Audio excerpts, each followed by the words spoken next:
我包你有面試。OK， 你諗下經理睇龍鳥空，叫佢入嚟，叫佢入嚟。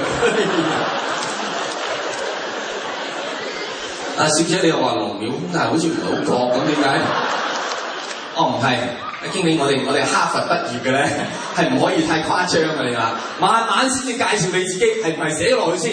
龍鳥空 OK， 哈佛畢業30年工作經驗，最緊要龍鳥空。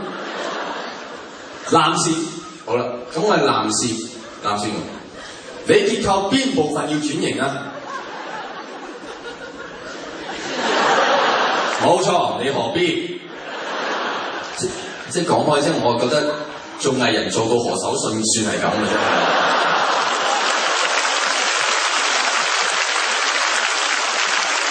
我哋最緊張嗰部分改咗你個名啊！點解尊敬你諗下真係？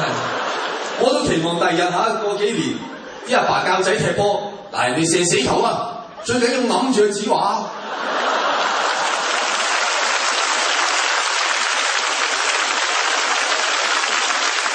點解俾人拉西拉親啊？子華話你聽啊，咁啊驕傲啊！但係今時今日對唔住暫時都係何必呢啲。我話俾你聽，如果你見工，你能夠同阿何必轉型，你一定揾到工。嗱，我直接啲啦，即係如果你揾工，你肯同阿何必脫離關係，你揾唔到工，我唔信。喂，我覺得你都諗到要死啦呢一步啦，點解你唔試下？真係嘅，阿陳生，我對你呢份工係真係好有誠意嘅。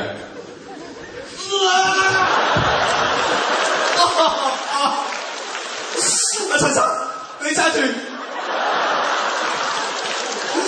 我有1日遲到，你要攞去煲湯。男人最重算啫喎。冇嘢啦，喺邊度開工？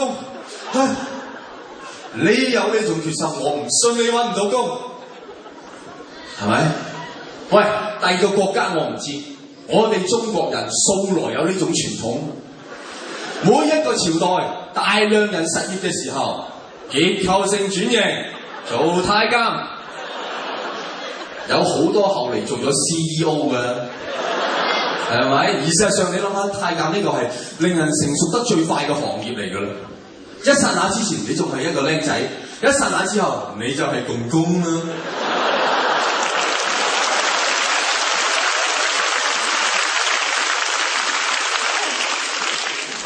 所以 ，to be or not to be， this is not the question。呢個唔係問題，各位。重要嘅問題係咩啊？何必？or not 何必？